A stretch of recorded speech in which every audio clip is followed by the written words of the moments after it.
Hello students, welcome to my channel. आज मैं आप सभी को चैप्टर नंबर 8 का एग्जाम्पल नंबर 2 करवाने जा रही हूँ। तो एग्जाम्पल नंबर 2 में हमें दिया है if angle B and angle Q are acute angles such that sine B is equal to sine Q then prove that angle B is equal to angle Q. तो हमें क्वेश्चन में दिया है कि जो एंगल बी है और जो एंगल क्यू है वो हमारे पास एक्यूट एंगल्स हैं। ठीक है, एक्यूट एंगल्स का मतलब है 90 डिग्री से कम वाले एंगल्स। ठीक है, such that sine B is equal to sine Q. और हमें दिया हुआ है कि जो साइन बी है वो इक्वल किसके है, साइन क्यू के। ठीक है, तो हमें प्रूव करके दिखाइए कि एंगल बी जो है वो एंगल क्यू के इक्वल है। तो ये हमें प्रूव करना है कि एंगल बी जो है वो एंगल क्यू के इक्वल है। ठीक है, तो सबसे पहले हम दो राइट ट्रायंगल्स कंसीडर करके चलेंगे। फर्स्ट ट्रायंगल है हमारे पास ए बी सी। ठीक है, तो यहाँ पर हमारे पास एक्यूट एंगल है एंगल बी। ठीक है, सेकेंड राइट ट्रायंगल कंसीडर करेंगे हम पी क्यू आर। यहाँ पे जो एक्यूट एंगल है हमारे पास वो क्या है, एंगल क्यू। ठीक है, तो चलिए अब हम इसको प्रूव करते हैं। तो सबसे पहले हम लिखेंगे let us consider two right triangles.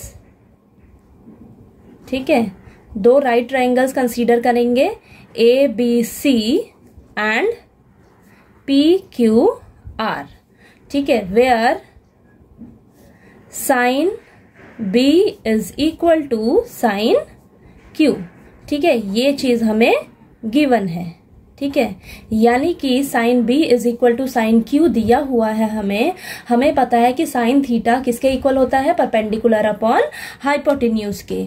ठीक है, यानी कि इस ट्रायंगल का परपेंडिकुलर अपॉन हाइपोटेन्यूज हमारे दूसरे ट्रायंगल के परपेंडिकुलर अपॉन हाइपोटेन्यूज के इक्वल है।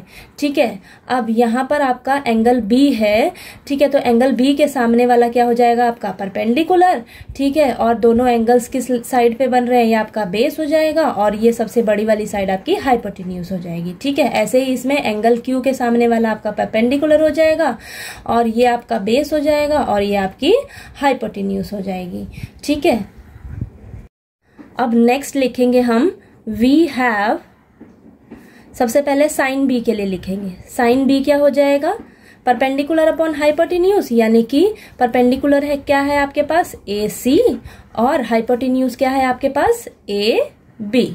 ठीक है, नेक्स्ट आपका क्या है, साइन क्यू। अब दूसरे ट्रायंगल में हम देखेंगे परपेंडिकुलर क्या है आपके पास, पी आर, और हाइपोटेन्यूज कितना है, पी क्यू। ठीक है, और हमें क्या दिया हुआ है कि साइन बी जो है वो साइन क्यू के इक्वल है। तो हम लिखेंगे A C upon A B is equal to P R upon P Q. ठीक है, इतना समझ आया आपको। अब नेक्स्ट स्टेप में हम क्या करेंगे, क्रॉस मल्टीप्लीकेशन करेंगे। ठीक है, हम क्या करेंगे, AC के नीचे PR को ले आएंगे। ठीक है, देखिए AC के नीचे यहां से PR को ले आएंगे और ये जो AB है AC के नीचे, इसको PQ के ऊपर ले जाएंगे।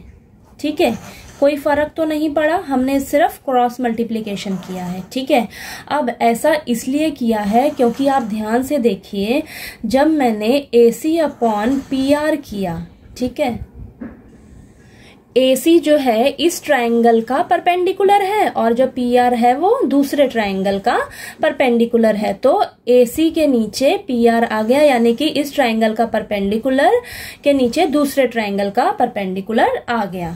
ठीक है, अब AB अपॉन PQ किया है, यानी कि इस ट्रायंगल का ये हाइपोटेन्यूज है और PQ क्या है, इस ट्रायंगल का हाइपोटेन्यूज है, यानी कि हाइपोटेन्यूज के नीचे हाइपोटेन्यूज आ गया।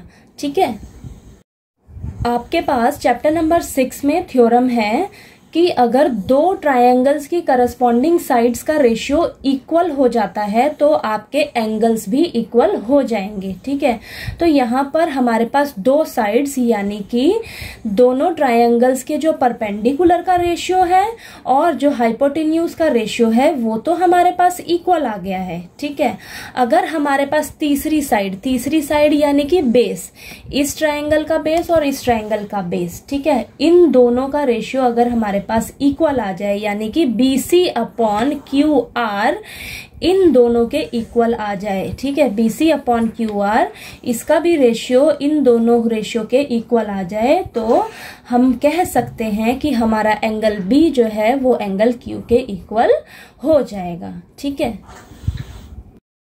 अब हमारे पास क्रॉस मल्टीप्लिकेशन करके ये जो दोनों रेशियोज आई हैं, इन दोनों रेशियोज को हम किसी कांस्टेंट K के इक्वल रखेंगे। ठीक है, और इसको हम मानेंगे फर्स्ट इक्वेशन। ठीक है, फर्स्ट इक्वेशन मान। अब नेक्स्ट स्टेप में आप क्या करना, AC अपॉन PR को K के इक्वल रख दीजिए। ठीक है, तो यहां से आपके पास AC की वैल्यू निकल के आ जाएगी K इंटू PR। ठीक है, और एक बार अब AB अपॉन PQ को K के इक्वल रख दीजिए, तो यहां से आपके पास AB की वैल्यू निकल के आ जाएगी K इंटू PQ। ठीक है, अब ये जो आपके पास AC और AB की वैल्यू निकल के आई है ना, ये आगे चल के यूज होएगी कैसे, चलो मैं आपको बताती हूँ। ठीक है, अब हमें BC और QR साइड्स निकालनी है। ठीक है, तो हम सबसे पहले क्या करेंगे, लिखेंगे इन ट्रायंगल ABC। ठीक है, ABC में क्या करेंगे, bye using Pythagoras theorem. Pythagoras theorem, तो यहां से हमारे पास क्या हो जाएगा, AB का square is equal to AC square plus BC square. ठीक है, हमें तो क्या निकालना है, BC निकालना है। ठीक है, तो यहाँ पे BC स्क्वायर है, सबसे पहले तो आप क्या करिए, AB square minus AC square हो जाएगा इज इक्वल टू BC का स्क्वायर। ठीक है, हमें तो सिर्फ BC चाहिए, तो स्क्वायर क्या करेंगे, इस साइड रूट में ले आएंगे। ठीक है, तो AB स्क्वायर माइनस AC का स्क्वायर ये हो जाएगा root is equal to BC। ठीक है, तो इसको हम लिखेंगे BC is equal to root AB का स्क्वायर माइनस AC का स्क्वायर। ठीक है, तो यहाँ पर हमारे पास BC क्या आया, ये। ठीक है, अब क्या करेंगे हम, नेक्स्ट ट्रायंगल लेंगे, ट्रायंगल PQR। ठीक है, तो अब हम लिखेंगे in triangle PQR by using Pythagoras theorem.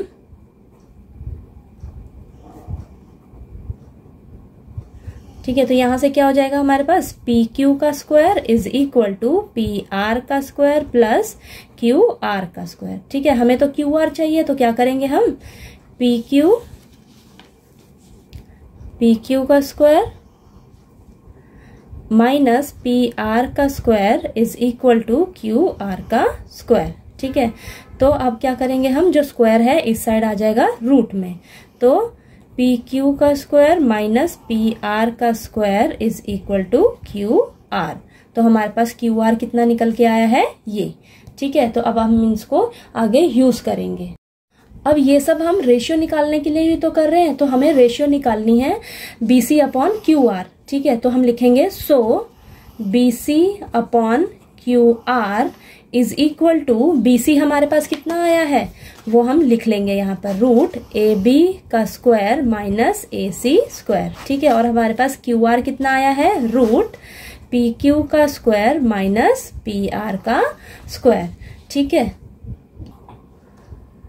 अब हमने जो AB और AC की वैल्यू जो निकाली थी ना, वो यहाँ पर यूज करेंगे। ठीक है, तो लिखिए BC upon QR is equal to root AB की जगह क्या पुट कर दीजिए, K इंटू PQ का होल स्क्वायर माइनस AC की जगह क्या पुट कर दीजिए, K इंटू PR का होल स्क्वायर, और नीचे वाली टर्म सब ऐसी, PQ का स्क्वायर माइनस PR का स्क्वायर।